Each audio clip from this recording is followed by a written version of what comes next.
You are now in tune with Mamba Radio.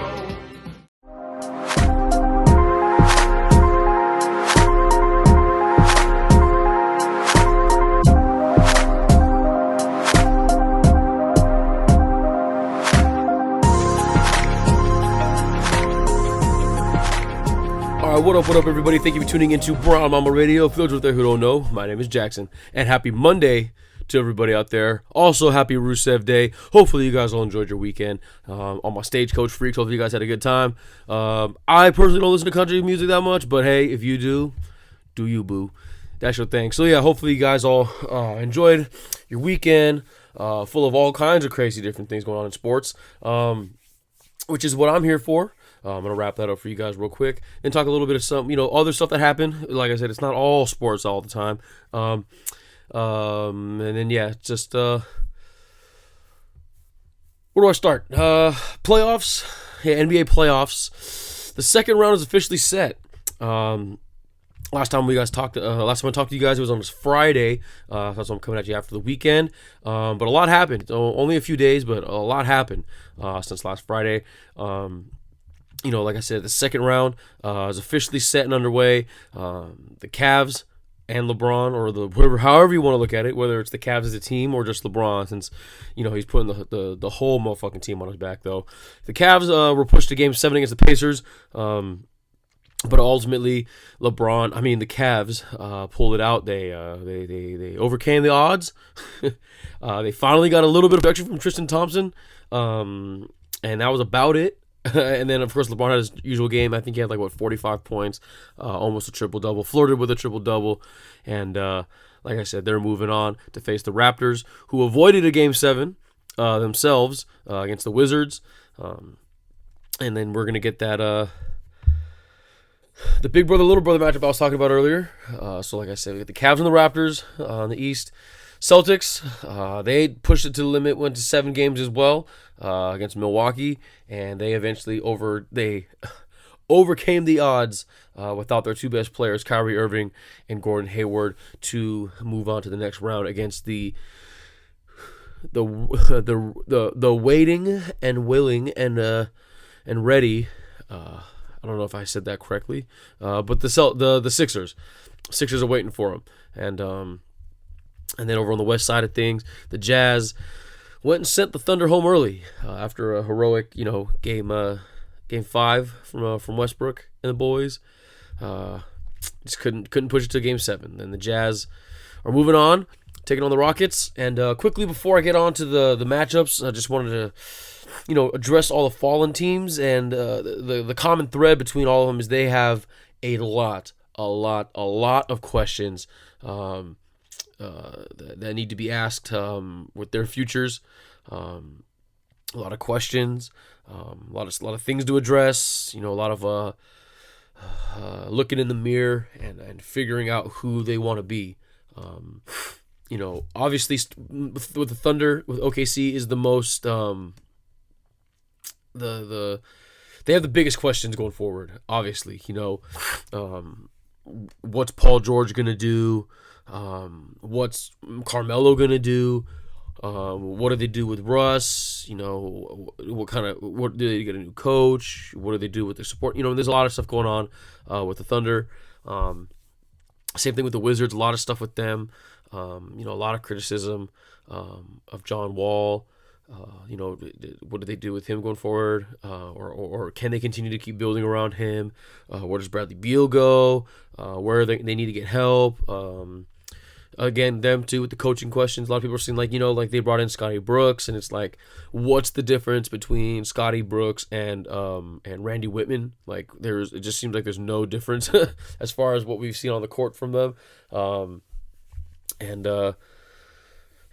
Same thing with the Bucks. Not as much pessimism and negative questions. It's more just kind of like, what can we do to help out Giannis? Obviously, they need to find a new coach.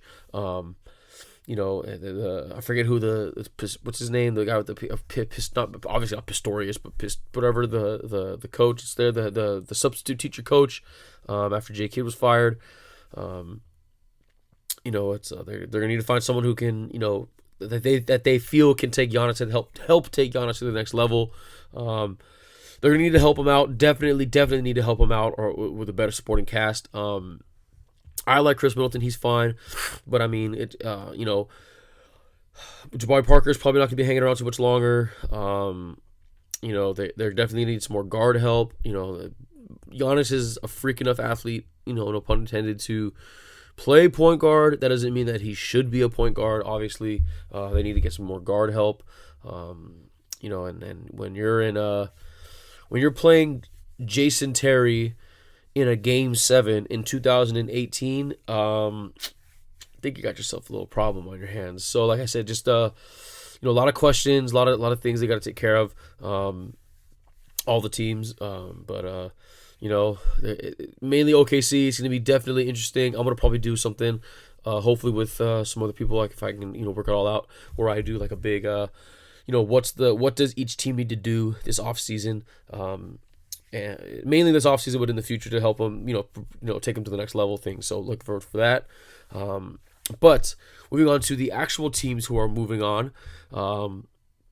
starting off on the West side, Rockets and the Warriors both took care of business. The Warriors smacked the Pelicans, showed that they don't really need Steph just yet. I say yet. They took care of business, 123-101. Again, without Steph, that game was pretty much over at the half. I think it was they put up. I think they had like 74 points at the half, something ridiculous. So like I said, that game was over. Same thing with the Rockets. They took care of the Jazz.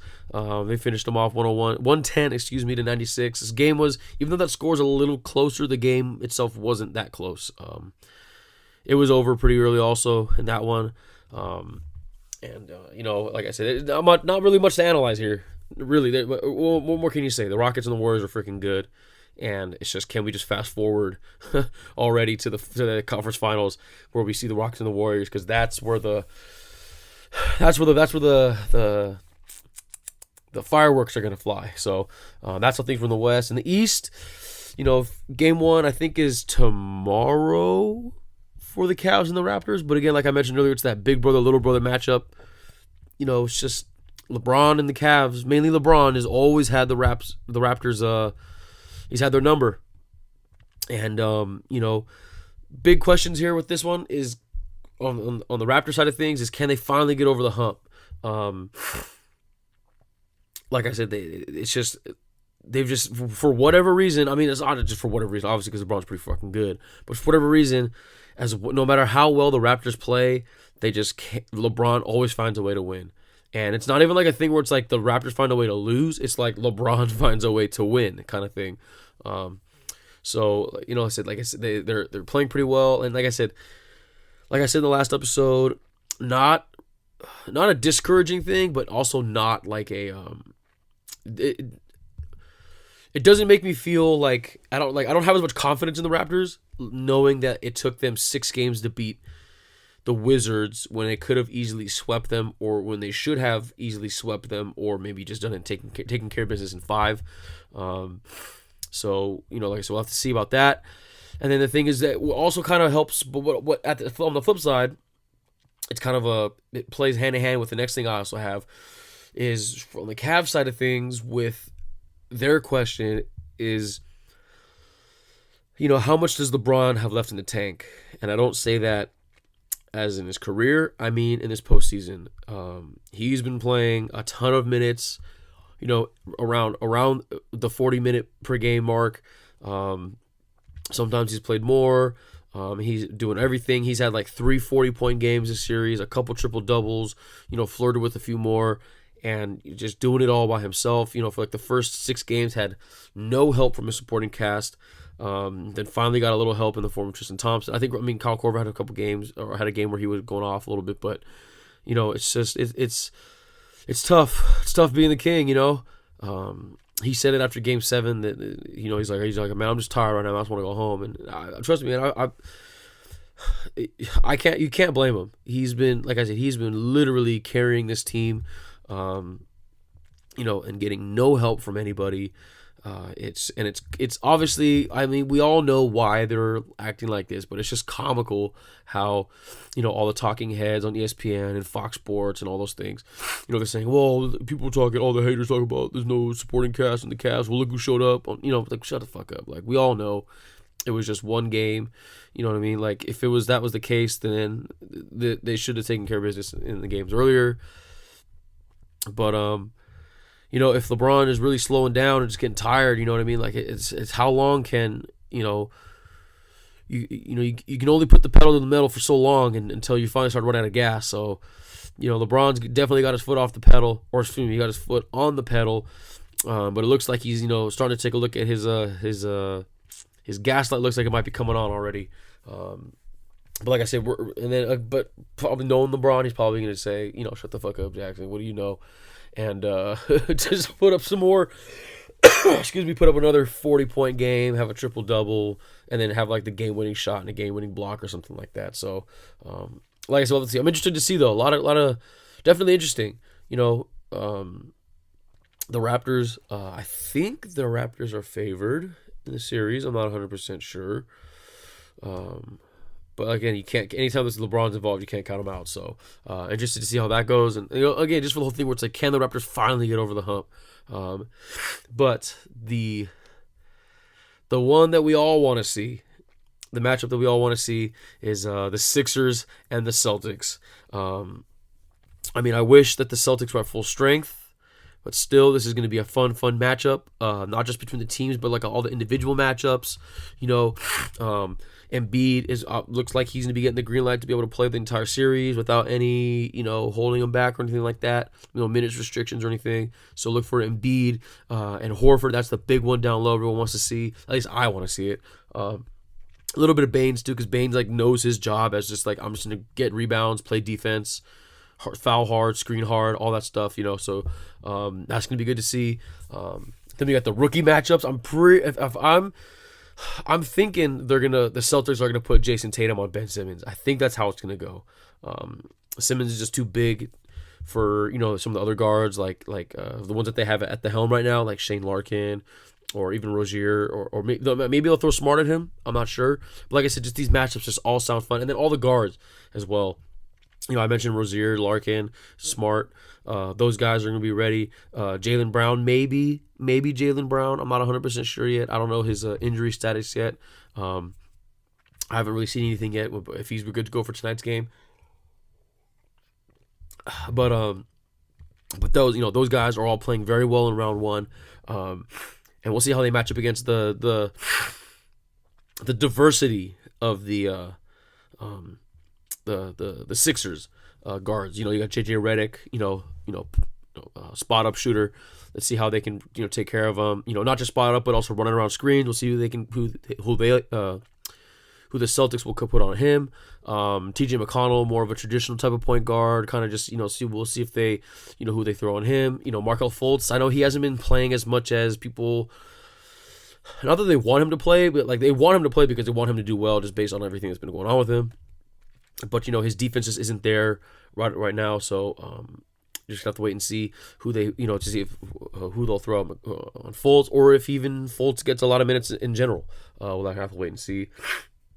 But yeah, just so many good matchups. Obviously there's a historical thing for it. You're going to see a ton of pictures of Dr. J and Larry Bird, of Bill Russell and Wilt Chamberlain. All these different things. Maybe you'll see a little Paul Pierce, Allen Iverson. You're gonna see a whole ton of these pictures between, just the rivalry that these Eastern Conference juggernauts have had over the years, and not to mention, it's a Super Bowl city rematch between Boston and Philly, with the Eagles and the Patriots, obviously in the Super Bowl. With the Eagles getting the best of the Patriots. So like I said, look for it. It's like I said, there's a whole lot of stuff. Excuse me, a whole lot of stuff going on with this series that's just fun to watch. And then not to mention the whole thing where how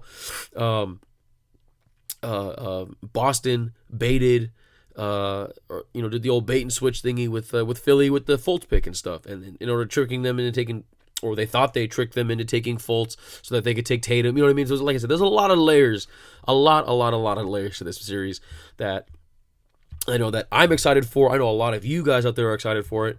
And I think also the other big one of this, or the other big reason, is that both teams, they're good, they're talented, and they're young. So you know that this is hopefully the first of many more of these matchups to come, whether it's in obviously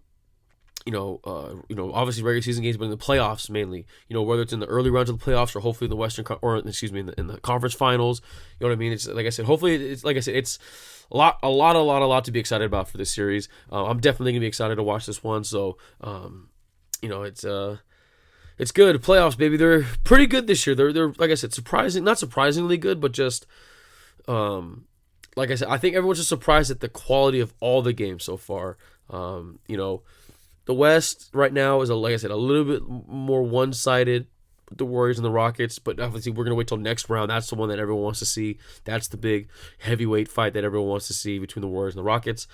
This one in the East, it's just, again, it's if my money's on it, I'm picking the Cavs and the Sixers. And then even then, that's another huge matchup that people are going to want to see. It's like, can the young guys, the process guys, take down LeBron and then take down the final boss, the old guy, the old wily vet LeBron, the big dog in the yard, and then go to the finals. Imagine if the Sixers make the finals. Just think about that. Think about that when if the Sixers make the finals, all the stuff that people were saying about Hinkie and the Sixers and and all that stuff, it's just crazy. Lots to look forward to in the playoffs. They've been great so far, and like I said, they're only going to look like they're going to be even better. So yeah, that's how the big orange ball went. Moving on to the smaller ball, baseball. With the Angels, tough series for them this past weekend. It was a pretty marquee matchup. The Angels and the Yankees have had a lot of like I said, it's not like a historic rivalry or anything like that, but they've had a lot of big matchups, like when the Angels won their first World Series in a long time, I think it was like 2001 or 2002 or something, with the birth of the Rally Monkey. They had to go through the Yankees. They did that. Then one of the Yankees had to do did the same thing when they won their first channel in 2009. They had to go through the Angels, so it was just like, like I said, they've had, it's not like a historic thing, but they've had big implications when they've played each other. So anytime the Angels and the Yankees play together, it's always like a big deal. At least it is down here. And plus, it's always a great time for a lot of the transplant Yankee fans to go see the Angels. As most of the people who were watching the game saw, that's kind of that's the vibe it is. That's how the vibe is when visiting fans come over to Angel Stadium to watch their favorite team play. Mainly, other big cities like the Yankees. It sounded like it was a Yankee home game in there. It's pretty harsh for the Angel fans, but that's the way it goes. And they were cheering for a pretty good reason. Like I said, the Angels got swept by the Yanks, and the continuing trend.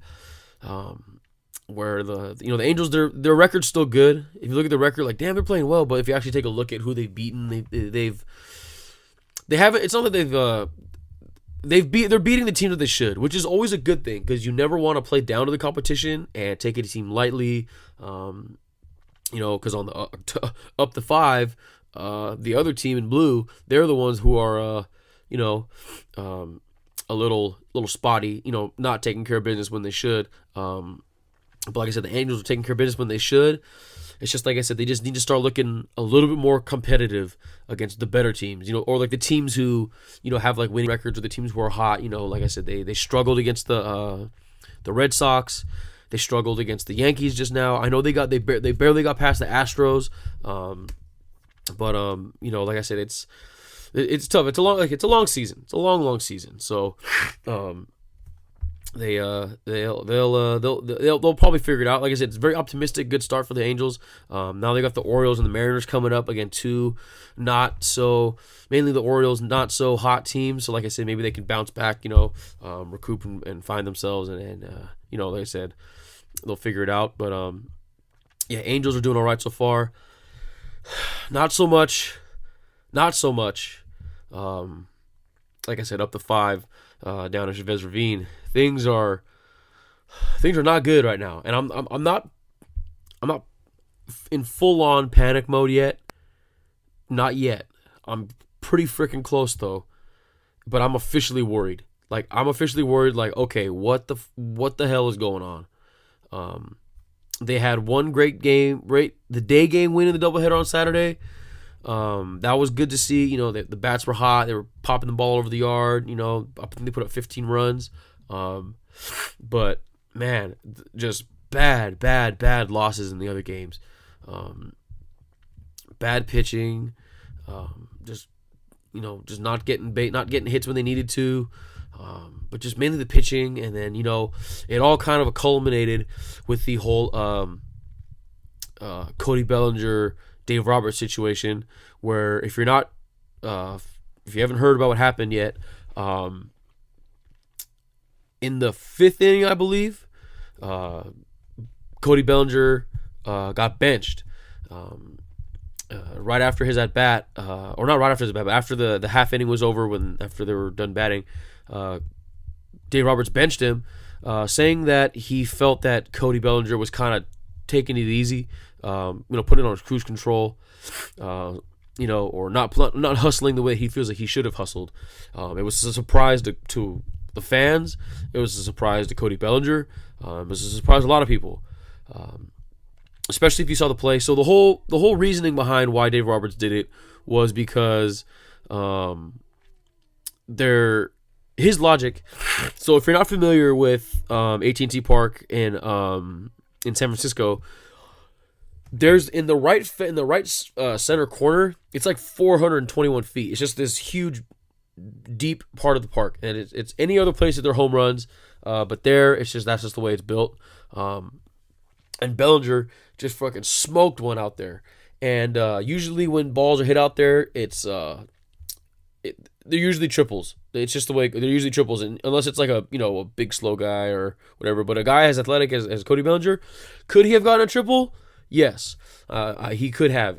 But I personally think the way he swang and all that stuff, it was a little awkward of a swing. He kind of golfed it a little bit, and then it ended up down on his knees. I personally think he thought it was going out. It looked like, because he hesitates coming out of the box. He's kind of watching it to see where it's going. I don't think I don't think he fully realized how hard he hit it. But he came out like kind of hesitant, but like not like in a home run trot way or anything. But he was running, and then he ended up on second. Like kind of looked like he was gonna go to third. And then held up. His whole thing was, his argument was, hey, look. We're trying to get runs, trying to keep guys on. I'm not trying to make the last out at third, because that is an unwritten rule of baseball. Never make the first or last out at third base. That is a rule. And then that was his thing. He's like, we're trying to get runs we're trying to get guys on base. Trying to make things happen. I wasn't trying to get thrown out at third for the last out of the inning. Maybe trying to get a rally going or something like that. And he's like, and I never take things off. I play hard. He's like, but it was manager's decision. I can't do anything about it. So it was really, really weird. Just the whole situation, just kind of awkward. Listening to both of them speak. Ultimately, what I think is happening is Dave Roberts is just trying to send a message. The team is very obviously struggling right now. It's not good. They're just not playing good baseball, especially, the team coming off the World Series. You don't want to have a World Series hangover or anything like that. A team that's as talented as they are, and we know how good they can be, and they're just not playing that well right now. And like I said, I think Dave Roberts is trying to send a message to the team to hopefully just spark something. Like, hey man, hey, we're not playing well. We made the World Series, but that was last year. Get that shit out of your mind already. It's a new season. We're not playing well. Hey, let's pick it up. And it's like he's trying to hold everybody accountable. And then, some people think he might be picking on the young guys. He might be doing whatever, or picking on the whatever. But it's like, look, he's saying, look, listen, Cody Bellinger he's one of our superstars. We know that. But if I can bench him, I can bench any of you guys. And like I said, it's just an accountability thing, trying to send a message. Like I said, hopefully shaking things up, getting things going. And like I said, people question Dave Roberts a lot for his tactics and stuff like that, but he knows baseball. That's plain and simple. Dave Roberts knows baseball, and he's been doing it a long time. He's been on a lot of great teams. So I trust him. I like I said, I get what he's doing. I think I get what he's doing at least. So like I said, hopefully that is what he's trying to do, and like I said, hopefully it just kind of helps. Like I said, wake the rest of the guys up because, like I said, it's not looking good right now. They really gotta figure something out. And that's everybody. The day-to-day players, the starting pitchers, the bullpen. They just gotta figure it out because it's not, like I said, it looks embarrassing at this point. So, like I said, they're still on the road. They're going into Arizona. It's tough because I think Arizona's leading the division right now, and they're playing pretty well. So, hopefully, it'll be a good confidence booster to help turn things around. If they can have a good showing against the Diamondbacks. Like I said, I believe they're leading the division right now. So any wins are a good win right now, but especially in the division and especially against the division leader. So hopefully the boys in blue can turn it around here. Moving on from the real sports onto the fake sports with my WRASSLIN. Friday, very odd. Friday was the greatest Royal Rumble. Again, if you're not familiar, was the big 50-man Royal Rumble pay-per-view event thing that was taking place in Saudi Arabia. A lot of controversy around it, which I'll get to in a little bit. But overall, if it wasn't for the actual 50-man Rumble match, it would have been a pretty big dud of a pay-per-view. Not gonna lie. It felt like people were pretty optimistic, thinking like they're gonna blow this thing out, and they did. They blew it out. They had like it was like a 60,000 stadium or people stadium. They had like a huge ass stage and all this crazy like pyro and all these lights, and the ring setup was all different and all stuff was crazy. They brought back a lot of legends, and it was blown out as far as like all the bells and whistles. But when you got down to it, it's just like, all right, we're just literally just putting on a show, because no titles exchanged hands. They didn't want to use. All they were doing was literally just treating it like a house show. Just putting on a show and keeping the belts on everybody. They didn't involve any storylines really. Like I said, no titles exchanged hands except for the obvious one, which was Matt Hardy and Bray Wyatt defeating The Bar, Sheamus and Cesaro. So that way, obviously, that the Raw tag team belts stay on Raw, since The Bar are moving over to SmackDown. Just kind of, it was exhausting. It was very, very long. It was a long pay-per-view. It's just like I said, just quickly going through everything. Like I said, Matt Hardy and Bray Wyatt, they won the Raw tag team belts. The Bludgeon Brothers retained the SmackDown tag team belts. Jeff Hardy retained the U.S. title. The ladder match was cool. Seth Rollins won on a cool spot to finish it. I like how they did the finish of that match, where it was like Finn Balor was about to win, but then Rollins came in last second and stole it. Stole his belt back. On a cool spot where he jumped off the ropes onto the ladder. That was cool. Like I said, the match was okay. It was fun. The casket match with Undertaker. Undertaker obviously won, and he threw both Aiden English and Rusev in there. John Cena won, which is pretty obvious. He's the biggest guy, the biggest superstar in the company. World, at least as far as a global appeal goes. So of course he's gonna win. AJ Styles and Shinsuke Nakamura had a double countout finish. Like, what is that? That was weird. That was just weird.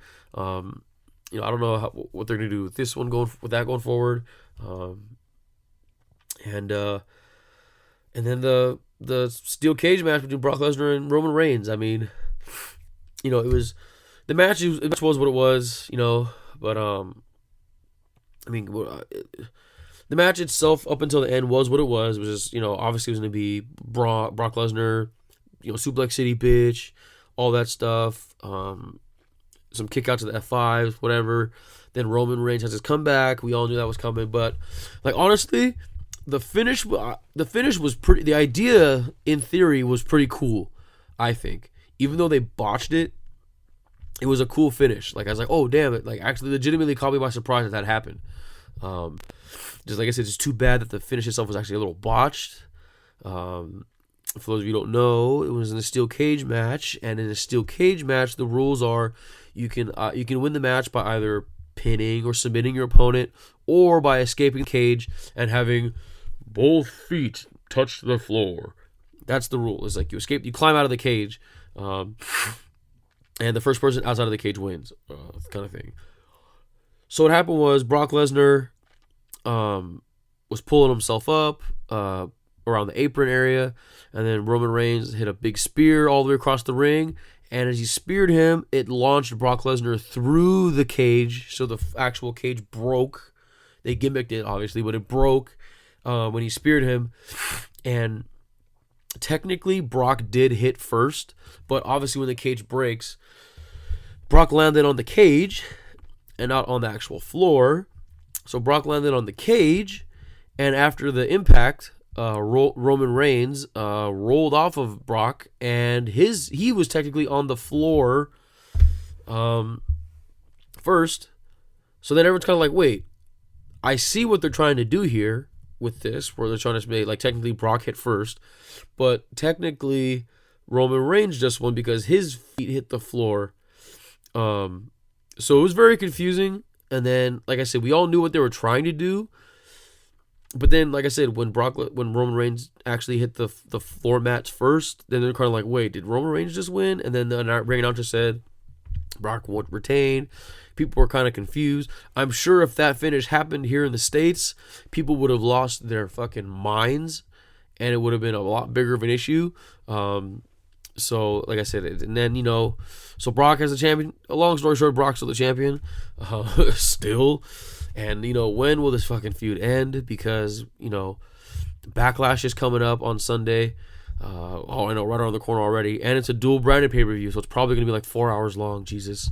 And Brock doesn't have a match, but Roman Reigns has a match scheduled against Samoa Joe. So we're going to have to see. I don't know. Like I said, I don't know what's going to happen with that. So who knows?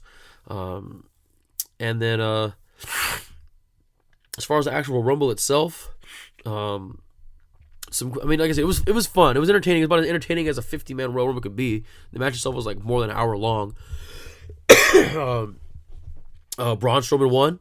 He won, and then answering my question of what do they win other than the match, they get this big ass trophy that's as big as Braun Strowman and a belt, a title belt. That's it. And then like they walk around and they're gonna carry it around like that's their belt, and then I guess that's what they win every year that they do this.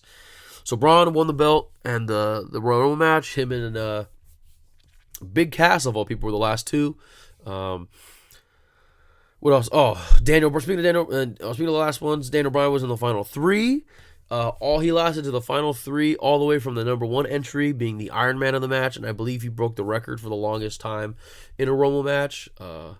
So kudos to Daniel Bryan.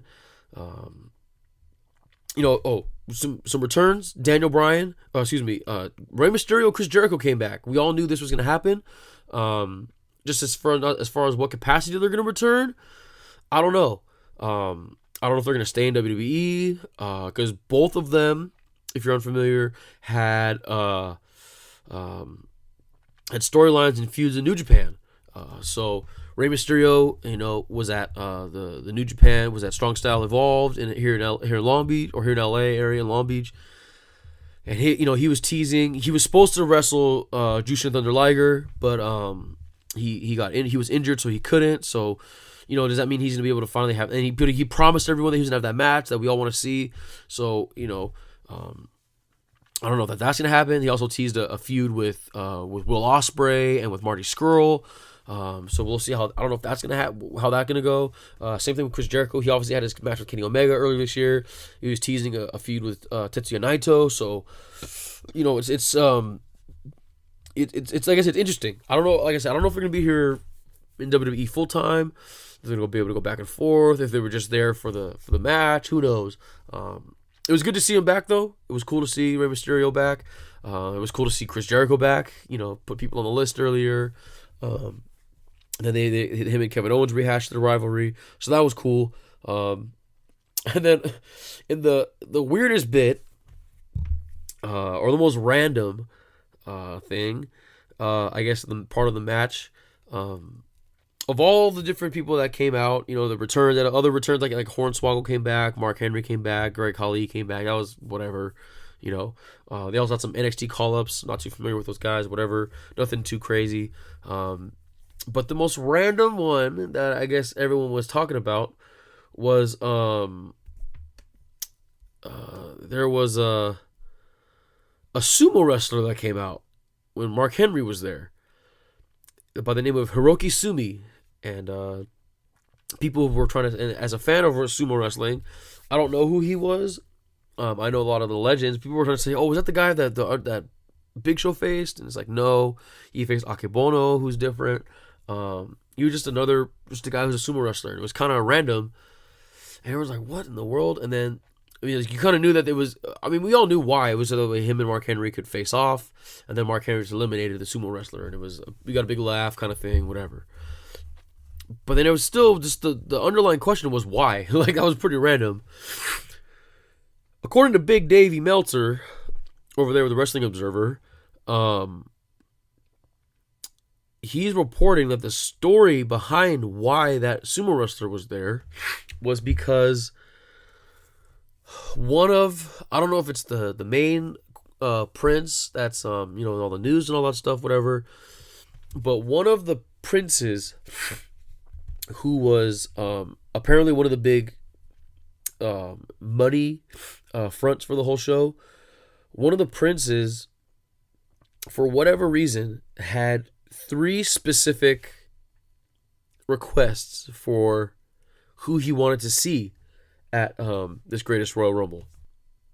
And this is all, again, reported by Dave Meltzer. One of them being The Undertaker. So that's why we got the casket match with The Undertaker. They'll figure, we're going to give him The Undertaker. Might as well be in his signature match, the casket match. Like, okay. The other 2, keep in mind again, this is all just a rumor at this point. But when Big Dave says it, it's got a lot of merit to it. The other 2 that this prince wanted to see were the Ultimate Warrior and Yokozuna. Now, if you're not up to snuff on a lot of these things, Ultimate Warrior died a couple years ago, as most people know, and Yokozuna died even a lot longer ago, many more years ago. So obviously, they could not be there. And all jokes aside, I know it's not a laughing matter when anyone's dead, but it was kind of like people heard this and they're like, "You serious?" And it almost like it was like you're kind of like laughing in the way like, "No, you're joking, right?" But apparently that's not a joke. He wanted to see The Undertaker, Yokozuna, and Ultimate Warrior.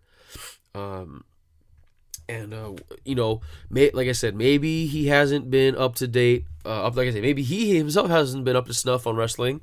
Like most people, they watch wrestling when they're kids.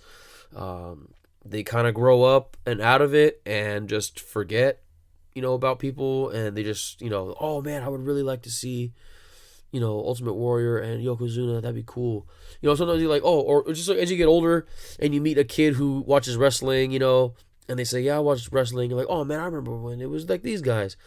I'm sure that was the case in this one, in this situation, and just for whatever reason, that prince just didn't do homework, and he just said, oh, I want to see I guess maybe he just figured if the Undertaker's still alive, maybe Yokozuna and Ultimate Warrior are too. Again, that wasn't the case, and they obviously can't find someone to replace the Ultimate Warrior, so they apparently the rumor is that they got this sumo wrestler Hiroki Sumi to replace the Yokozuna spot, or maybe they just told him he was Yokozuna. I don't know, but apparently that was the reason why there was a sumo wrestler in the ring. And so yeah, that's that, and take with that, do with that information what you want. But that's what happened. So yeah, that's it from the world of sports. Quickly touching on everything else that happened. At least that was relevant in my world. The White House Correspondents' Dinner. Usually, kind of a more jovial, more cordial event in the past. Not so much in this presidency so far. The president is, for those of you who are confused and don't know much about the Correspondents' Dinner. So the White House Correspondents' Dinner is actually a dinner celebrating the journalists who cover the White House. A lot of the, like I said, the political journalists, whether in both visual, print, social, all different types of media. They gather at the White House Correspondents' Dinner, and the president does not have to show up, but the president shows up as more of like a sign of respect and kind of like, hey, I know it's tough what you do, but I appreciate that you do it. Whether they're writing good or bad things about the president, they show up. And part of the dinner, as most of you know, is there is a host or whatever, and they do jokes, going all the way back however many years, they'd have different guys come in there and just tell jokes. Over the years, it's been, they've gotten funnier and funnier. They've had different types of people, like Norm Macdonald, Stephen Colbert, Sam Minaj, I think Larry Wilmore, notably have had funny ones, Jimmy Kimmel, different types of people. But they all tell jokes, like I said, it's all in fun spirit and all that stuff. Again, Donald Trump has not been for the last couple of years. So, whatever, and we all know why, kind of thing, whatever. That's a whole other issue for another time. But this year, it was a lesser known comic. I'll be that, but she is still funny nonetheless. Michelle Wolf, who is hilarious. By the way, if you don't know who she is, check her out. She's very, very funny. She did she just straight up said, she's like, hey, I'm not here. I don't know any of this stuff. Because usually the other people have more like bigger platforms. Like, like I said, Larry Wilmore had a TV show where he talked a lot about politics. Hassan Minaj, who did it last year, is obviously on The Daily Show. He talks a lot of politics. Stephen Colbert very obviously talked about politics. Jimmy Kimmel when he did it. Not as much about politics, but he did have a bigger platform. Michelle Wolf is just straight up like, listen, I know people, a lot of you guys know who I am. I'm just doing a stand-up bit. Which, she's just very upfront about it. And she fucking eviscerated everybody. And it was hilarious. It was funny. Most of the time you don't really get a whole lot of, crowd interaction, but there's a lot of crowd interaction. That was good. She got her groans here and there and silences and stuff like that. But for the most part, people were laughing. It was a good time. It was funny. But she's been getting a lot of criticism, obviously, after the fact, saying that she went in too hard on Trump, when honestly she didn't. All you have to do is all you have to do is just go back and watch it for yourself. Don't read the headlines. Just watch it. It's on YouTube. It's only like 20 minutes long. Watch it or listen to it while you're taking a shower, taking a poop, whatever you're doing. Just watch it, listen to it. It's funny. But yeah, she was, like I said, getting a lot of unfair criticism for it. Like I said, I'm just here to tell you it was funny. As someone who appreciates good comedy, it was really good comedy. It was funny. I can't know how many times I've said funny in the last 20 seconds. But it's good. Just watch it. Michelle Wolf, if you're listening to this, you're probably not, but if you are, I got your back, girl. Do your thing. That shit was hilarious, especially the pussy hat joke. That was funny. But yeah, that was that. So hopefully, hopefully going forward, that the White House Correspondents' Dinner can be, can continue to be funny. And like I said, they just stop being weirdos. And then also the White House Correspondents people itself, I believe, have come out and made a statement, and they're trying to do the whole thing where like, well, we don't stand by what she says and blah blah blah. It's an independent. They're just like, they're kind of backtracking and trying to, distance themselves from the situation. And when again, obviously, it wasn't that bad of a thing. It was funny. It was good. Learn to take a joke, people. So there was that, and kind of in the same note. It's in my notes here, and it's kind of on the same topic. Kanye's been at it again. I'm sure, as most of you know, he was very active on Twitter about very outspoken about some of the stuff he said. You know, mainly pertaining to how he, was wearing a MAGA hat and signed by Donald Trump, and he's like, I love this person, and he's talking with like, not like siding with, but just saying like, hey, I like this person's politics, or like I like the way this person thinks, and they're kind of like, they're associated with, alt-right or like very, very not nice conservative stuff, and just very polarizing people. And again, like I touched on this last Friday, and it was kind of going off. And we all, the reason why people were standing with, I know why people were getting upset, obviously, because that's not stuff that you should be doing. I mean, honestly, well, see Kanye's case. This is ultimately it all comes down to the point. So when Kanye was doing all this, people were mad for obvious reasons, because he, as a person of color, as an African American in America in 2018, that's not the quote unquote cool thing to do, siding with Republicans or conservatives or the alt-right or anything like that. And not just as anyone, just for me personally, not just as an African American or person of color, but just not as anybody. That is not cool, okay? Especially with the alt-right bullshit, that is not cool. But what Kanye, as it was happening, it was obviously very divisive. Some people thought it was because he's promoting those new albums. People thought it was just like a marketing ploy, and he's trying to get like in the like the MJ quote. Someone asked him like, hey, are you gonna side with, I think it was like with Bill Clinton or whatever it was. I think it was something like that. And then MJ's like, hey man, Republicans buy shoes too. And so it's like, I get it, you're trying to make money at this point, and it's whatever, and I get that. So I thought people thought that's what he was trying to do, was promote money or promote his new albums, and get maybe the alt-right people or the white people and conservative people to try and buy his album when it comes out. Other people thought like, damn, is Kanye really losing his fucking mind, because he was like talking about like nobody was there for me when I was on pain pills or when I was taking opiates, and no one had my back. So I was like, damn, is he losing his mind now? Is he mentally ill? And all this stuff. But, and I hate to use it like this, but real Kanye fans, they obviously knew that Kanye had an agenda, and it wasn't, it was something different than what was going on. Shout out to Ebro, got the most shine for it, because for obvious reasons, Ebro is very, very good at what he does, and an inspiration to me, for what I do or what I'm trying to do. So Ebro, again, if you're listening to, shout out to you, Ebro. I fuck with you tough. And keep doing what you're doing.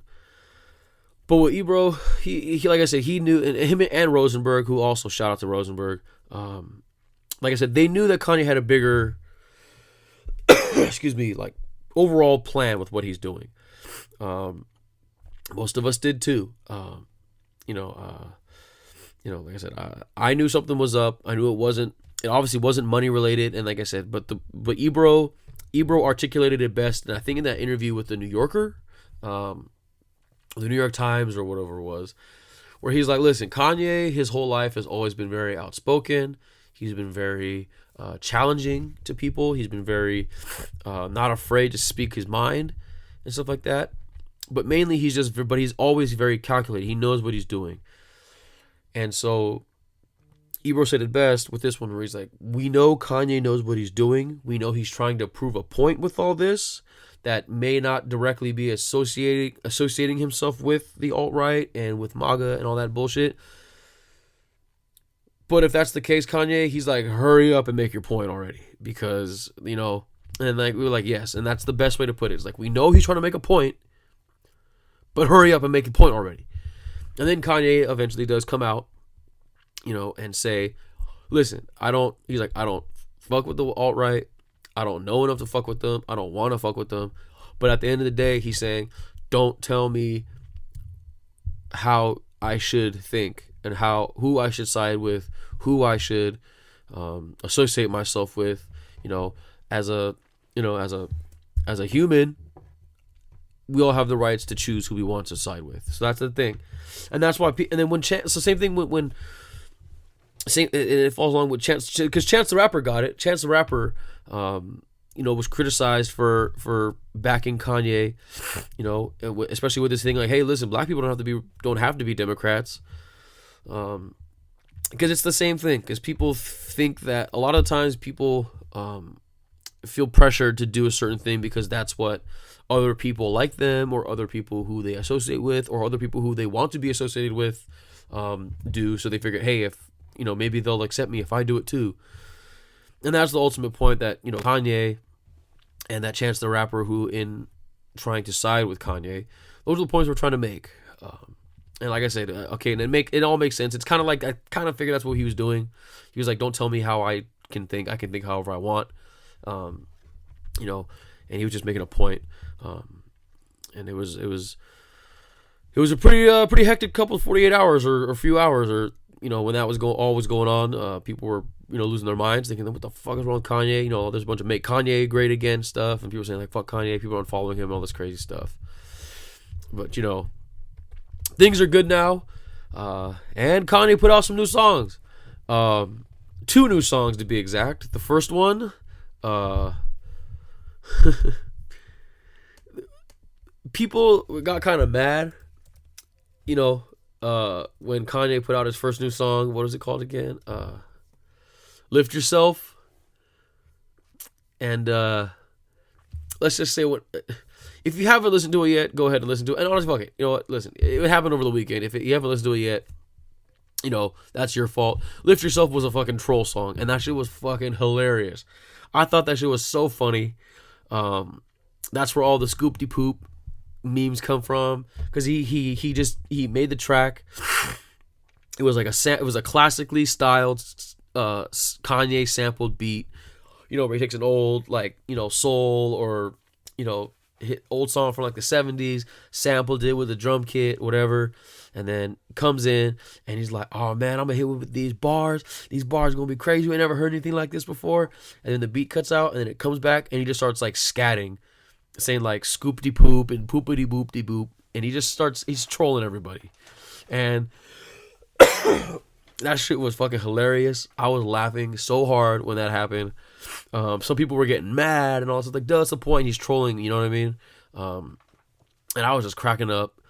But yeah, so he put out Lift Yourself, which is just a troll song. But then later on in the day, we heard the actual song he was going to put out on Good Friday, Ye versus the People, where he does address all the issues that were going on, and it's like in the song, and then after the song is when he tweeted and talked about stuff where he explained himself a little more. But yeah, and the Ye versus People is a good song. It's not one of his best, it's not great, whatever, but it's a good song. T.I.'s on it too. Shout out to Tit. But yeah, Kanye, man, doing his thing.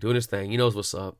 Like I said, Kanye knows that people, you can love him, you can hate him, but that man knows what he's doing, and he knows how to make, he knows how to get people, he knows how to get the people going. So, Kanye, shouts to you, man. He's the ultimate troll at this point. Kanye, man, Kanye, goddamn, that guy. But quickly to end it, I just wanted to, I can't believe I forgot about this in the last one, but there's some stuff that I've been watching, just wanted to let you guys know the cool stuff I've been watching, or what I think is cool at least. Some recommendations I got for you guys. A couple documentaries that are both on HBO. The Andre the Giant documentary that came out, that was really good. I think I talked about it a little bit when it first came out, but the Andre the Giant documentary is very, very good. Andre the Giant, obviously the most known for his work as a professional wrestler, and like throughout the 60s and the 70s, and into the 80s, and his match with Hulk Hogan, again, WrestleMania 3 helped launch professional wrestling into the stratosphere and make it a popular thing and a cool thing in the mainstream. But it's like I said, it's good because they talk about his life. Most people know Andre the Giant, also in Princess Bride, he plays was it Fest? What's his name? Festus or something? I can't think of his name, but he's a giant in Princess Bride who goes, anybody want a peanut? Like that one. Also, most notable, I don't know why they didn't do this, man, but also Andre the Giant, for those of you Obey fans, Shepard Fairey Obey fans, the famous face that the Obey logo is based off of Andre the Giant. It's from the original, graffiti slap that Shepard Fairey would use, where it's Andre the Giant has a posse. So if you didn't know that, it's a little tip for you guys, a little trivia. Excuse me. but yeah, Andre the Giant documentary, very, very good. It's very good. It's very entertaining, but it's also very sad because, being as larger than life as Andre the Giant was, as much as what you saw in the spotlight, just like most celebrities, it's not always like that. Things aren't always as peaches and cream as they always are, because for a lot of people that don't know, Andre the Giant, as big as he was, he was so big because he had one of those pituitary gland issues, not like giantism or anything, but just he had an enhanced pituitary gland that made everything grow faster and bigger. Like, I think they said he was like 13, he was like 6'8" or something crazy. You know what I mean? Like, like something nuts. Like he's like 6. He's like a full adult size, like a larger than usual adult size when he was like 13. And then he's got bigger and bigger. And then obviously all his drinking stories, they kind of debunked a lot of myths and stuff like that. And it was cool. But again, it was just very sad because they really wanted to humanize Andre the Giant. Not just as Andre the Giant, but they wanted you to see him as how he was as Andre Rusumov, the person. So it was good. I highly recommend it. You'll laugh. You probably gonna cry towards the end, but again, a very good documentary. And another documentary that I saw that I really, really liked on HBO. It's a 2-part series. I was very, very I was waiting for it to be released for a while. The one about Gary Shandling that Judd Apatow put together. Gary Shandling, one of the most influential comedians, of the last, few decades, who people talk about a lot about comedy, as far as stand-up, and there's different things, stand-up, comedy TV, and all this stuff, but, they talk about all these different pioneers, and a lot of the times, Gary Shandling gets left off when, he was very, very responsible for a lot of the way that TV and comedy, but mainly, like I said, comedy TV is now. Gary Shandling is a great writer, very great, like I said, a very great actor. It didn't always happen that way. If you watch the documentary, you'll find out. But Gary Shandling, a very troubled guy behind the scenes. Just like I said, all these guys have the same. We're all the same at the end of the day. We're all humans. We all have the same, anxieties and flaws and insecurities and all that stuff. And Gary Shandling, a lot of it is he wrote in these journals like all the time.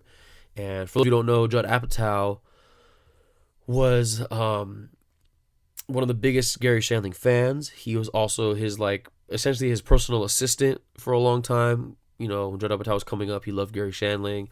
Met him at the Comedy Store here in LA and just kept following him around. Gary Shandling let him be one of his quote unquote writing partners. And like I said, mainly his assistant, just a friend to have around all the time. And he helped Judd Apatow get his start in the business as far as with writing and directing. He helped him get his directing chops in on some Larry Sanders show. So Judd Apatow, this is very, very, very, very personal project for him. Obviously, after the tragic, untimely passing of Gary Shandling, he put it together, and he took a lot of excerpts from Gary Shandling's diaries and journals. And shout out to another one of my homies. I'm trying to get on this shit. My boy Mark Gonzalez, man. He posted something about the Gary Shandling documentary, where it's a few of his. There's they pull in some of the scenes, like the cut scenes and different things. They pull excerpts from his diary or his journals, and it's just a lot of his personal feelings and his thoughts. And he's at the end of the day, he's still human. And even though he's so successful, he's so, he was, like I said, an icon. Like, changed, like, literally, it's Gary Shandling show and the Larry Sanders show changed the way people wanted to make TV. Like, those two shows. And he's a huge star. He was, I believe he started writing on Sanford and Son when he was like 21, you know what I mean? And it got like, you know what I mean? Like, it's just a meteoric rise for this guy. Sold out tours, touring everywhere on the comedy tours, doing stand up, and just a big, like I said, TV comedy star and all that stuff. But you read these diary entries, these journal entries, and it's the same kind of, he just says, like, I don't know if I'm good enough. I don't know if I can do this. It's tough. He's like, maybe I'm not, am I really not, am I funny still? Maybe I'm not fit out for this anymore. I don't know. And, like I said, my friend Mark, he said, who was also a comedian, he's like, in the comedy business or any business in general, it's tough. It's always tough when you're trying to make it, but it's kind of encouraging and it's a good reassuring feeling that even our heroes and guys that we look up to, not just in the profession that you do, but just people that you look up to in general, it's reassuring and it's nice to know that they also feel the same insecurities and the same anxieties and the same problems, and they face the same issues that we do. And I say we as in, someone who's striving to be like that. And and it's like, anytime that, like I said, times are tough, man. Sometimes things get tough and you don't know if you want to keep doing them anymore, and it's like, is this what I want to keep doing? I don't know. And like I said, it's just reassuring to know that, hey, even Gary Shandling, like I said, one of the most important people in comedy, felt the same way that I do about what he was trying to do when he was at the top of his game, And so, and it's no bullshit either. It's not some like, oh, he's doing this for sympathy points or anything. Gary Shandling, if you watch the documentary, really felt that way. And it was really, like I said, it was very, it's encouraging. It's depressing in a way too, but it's encouraging to know that, hey, they felt this way, they kept going, they can do it, I can too. So yeah, shout out to Mark Gonzalez for that, man, for really helping me like kind of open it up and let me watch it in a different light as well, or seeing it that way too. And also shout out to Gary Shandling, who is fucking hilarious. This documentary is great. Go watch it. Both of them are great. They're on HBO, so if you got like HBO Go or whatever, it's on there, or HBO Now, whichever one that you use or whichever one that they do, they're there. And then also Netflix, the new Chef's Table stuff is out, with desserts, the baking ones. They're good, trust me, they're really good, especially Christina Tosi, the girl who runs Milk Bar. It's very, very good watch. She's very inspiring. She's a great cook. And it's also just cool to see, cooking in a world that's dominated by men, to see a woman do it, and then not in the kind of spiteful way, but it's because for the genuine love of, hey, and the thing is, I would see some stuff online. People are saying, "Yo, she's only good because she's a woman and women bake," and like whatever, those fucking dated ass, fucking misogynistic ass jokes. But you know what? If you watch it, it's great because you see that it's the love she has for baking and cooking is from a genuine place, because she saw her grandma in the kitchen always cooking good food and bringing people together through her good food, and she saw her mom do the same thing, and she decided, hey, I'm actually going to make that my career. And it's not just something that, women belong in the kitchen. It's not just a thing like that. It's like, this is what I can do, like, with my career. And it's very inspiring, not just for, yes, it is inspiring for other, for other girls or women out there who feel like, hey, maybe I don't know if I should be a cook because, the stereotype is women belong in the kitchen, and they whatever, if they feel some type of way about it. If that's what you want to do, go do it. Ultimately, that's the the moral of her story. If you have a passion for it and you're really good at it, do it. You know, it's inspiring, like I said, not just for young girls out there, but for everybody. So I suggest that one, Chef's Table. All of them are good. Even though, you know, some people criticize Chef's Table for just being glorified food porn. I get it. Because that is what it is. But it's great. Go watch it. It's on Netflix. I'm sure you can find them. Actually, no, it's only on Netflix. So yeah, look for that there. That's what I've been into lately. And damn, take a look at the time. I've been going for a little while now. So I think that means it's time for me to get out of here. Yeah, it's time for me to get out of here. So thank you guys for listening. Thanks for following along. Like always, if you guys like what you heard, make sure not only do you guys subscribe, like, share, comment, all that bullshit on all the platforms like SoundCloud, iTunes, Stitcher, TuneIn, YouTube, all those places. Wherever you can find podcasts, I'm probably there. But don't just subscribe there. Tell some friends too. You know what I mean? I appreciate it. If you think that, you know, you got a friend that will like it, tell them. Let them know. You know what I mean? Especially out here in the LA area, you know, traffic's a bitch. We all know how that gets. You know what I mean? If you're looking for something new to listen to, you know, maybe you're tired of hearing the same Post Malone song on the radio, or the same Ariana Grande song on the radio.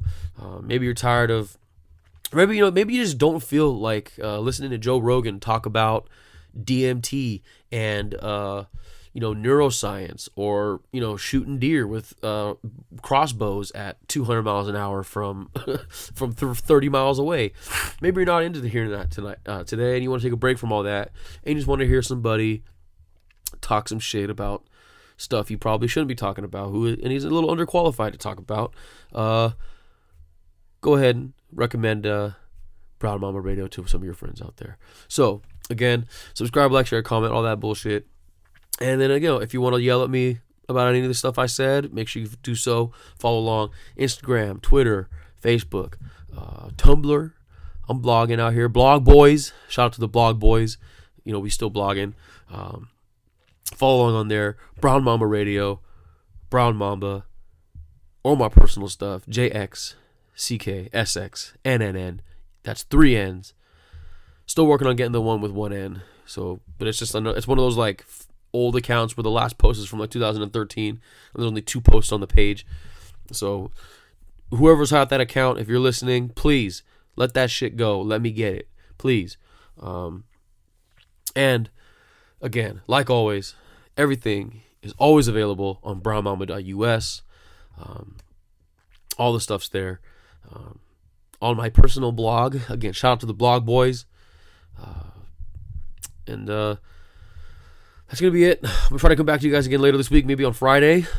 By then, hopefully I'll have seen Avengers. And you should too. Go see it if you haven't yet. One of my homies, shout out to the homie Sean Lee. He helped work on that movie with, he did a lot of the special effects for it. He's been doing a lot of them. So go check that out. Him and his firm did a great job. So, you know, shout out to them. Shout out to the Avengers, and shout out to Thanos. Yeah, again, go see Avengers if you haven't yet. I'm going to try to see it this week. Again, I'll be back to you guys later this week. Like always, though, don't just have it a good week. Make it a good week. Drink more water. Health is wealth. Be kind to each other, please, because it's so easy to be nice. And I'll catch you guys in the next one.